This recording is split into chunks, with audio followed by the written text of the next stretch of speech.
Good evening, everyone. Welcome to Friday Night Frenzy. I'm Jerry Taylor. Week 3 of the high school football season is in the books. Let's find out how everybody did and get straight to the action.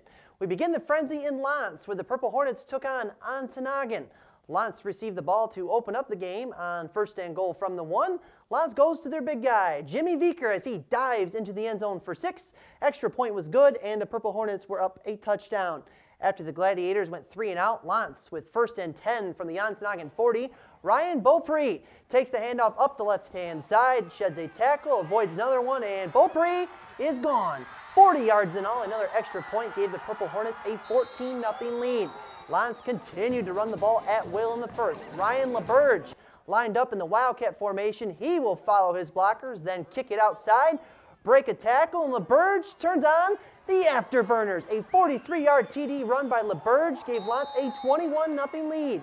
After giving up 3 scores, the Gladiator D had enough of that. Noel Jenny tracks down Brandon Kempinen for a loss on the play. L'Anse, though, led 21-0 after the first quarter. To the second, the Purple Hornets at the Gladiators' 12-yard line after an interception. Jimmy Vicker once again scores, this time from 12 yards out, his second TD of the game. After a tough loss to West Iron County last week, L'Anse rebounds with a 45-6 win over Ontonagon. To the scoreboards, Northland Pines is still undefeated in the West Pack. They win big at Hancock. Houghton is now 2-1 on the year. The Gremlins won at Ironwood at 29-14. West Iron County wins another close game, this time by a field goal, 23-20, that one at Iron Mountain. And Ishpeming is 3-0 after a big win at Calumet. Alex Briones accounted for 5 TDs, 3 on the ground and 2 through the air for the Hematites. It was a good one tonight in the Sioux between the 2-0 Redmond and the 1-1 Sioux Blue Devils. The game was tied at 7 at the half, but that changes here as the Sioux's Raynell Anderson cruises left, stiff arms Brett Beauchamp, and finds his way into the end zone. The Devils were up 14-7 as we headed to the 4th. Marquette answers early in the 4th with a TD of their own as Beauchamp gets revenge by faking out the cameraman and dives over the pylon to tie it up. Next possession, the blue and white move the ball, but they could not quite score, and that opened the door for Marquette to control the ball, and they would do just that.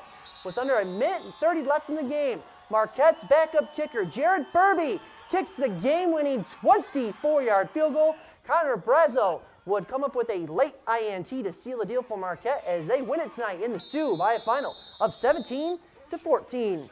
Back to the boards, Gogebic won big over Baraga 44-14. Miners QB Ben Zielinski tossed 4 TDs in the ballgame. Forest Park wins in Wisconsin over Hurley 31-14. Trojans QB Jeff Johnson was 5 of 6 through the air with 125 yards and 2 scores. We head below the bridge to Sheboygan, where Escanaba took on the Chiefs. Sheboygan's ground game was good all night as Nick Bevier breaks a few tackles down to the 1-yard line. If it works once, it'll probably work twice. Bevier in this time from a 1-yard out. More from the Chiefs running attack shortly as Ben Pearson down the sideline would take the ball inside the Escanaba 10-yard line to set up first and goal for Sheboygan. And the Chiefs will go back to the ground once again as he's just taken down there. It's the big fella once again, Bevier in this time for 6. Sheboygan wins it tonight as Escanaba falls to 0-3 on the season, 33-21. The Eskimos will return home next week for a big home game against Marquette. In other games across the UP, North Dickinson survived at home tonight by 4 over Munising. Gwynn is now 2-1 on the year after a 24-13 road win at Manistee. Owen DeVoe scored 3 touchdowns for the Model Towners. In the Western UP, Norway picks up a big W at Stevenson, 20-18. Let's go to Gladstone, where Cody Kangas and the Gladstone Braves played their home opener against Negaunee. In the 4th quarter, Negaunee was up big, but both teams were still playing hard. Sam Pouliot connects here with Riley Ballard as Gladstone continued to try and move the ball. Later in the 4th, Jared Hunter in at QB for the Braves on the quarterback keeper. Hunter would be hit in the backfield by Miners defensive tackle Jamie Collins, and he'll take a loss on the play.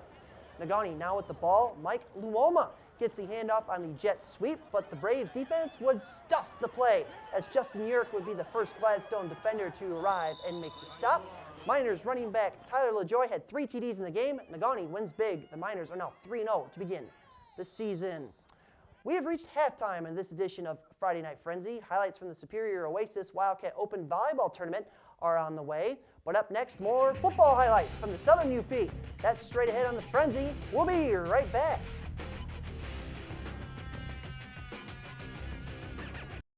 Welcome back. We all know that the UP is a pretty big piece of land. Sometimes teams have to travel pretty far to play one another. That was the case tonight in Harris, as Newberry made the 132-mile trek to take on the Broncos in a Mid-Eastern Conference matchup. First quarter, the Broncos punting Chris Dosey almost gets to the punter Jordan Sodergren. He somehow gets away from a couple of Indian defenders and gets a pass off to Curtis LeBady, but it would not be enough for a first down. But the Bark River Harris D would keep the Newberry offense at bay early on, as a host of Broncos kept Stephen Livermore from rushing for a first down. No score after the first quarter. In the second quarter, the Indians had second and goal from the 1-yard line. Dosey takes the handoff up the gut for the touchdown. Two-point conversion try was no good, but Newberry had the 6-0 lead. Just before the half, Newberry quarterback John Parminski throws a pass to the far side. Austin Strahl jumps the route and picks it off.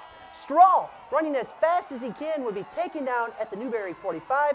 The Indians led at the half in a low-scoring game. Newberry would hold on for the 12-8 win.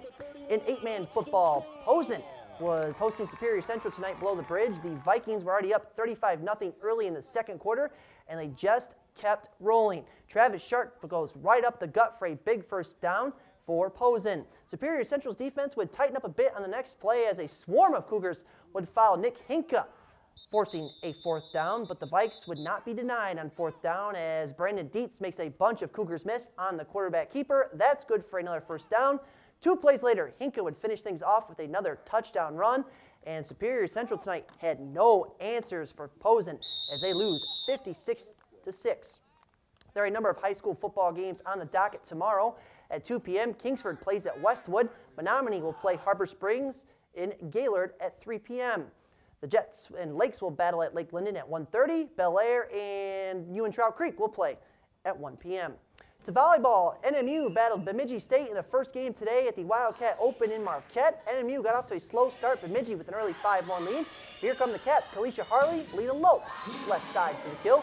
Lopes had 12 kills in the match. NMU would get even at the first set at 5 points apiece and take the lead here as Alex Larson fires away with her left hand, and Larson gets credit for the kill.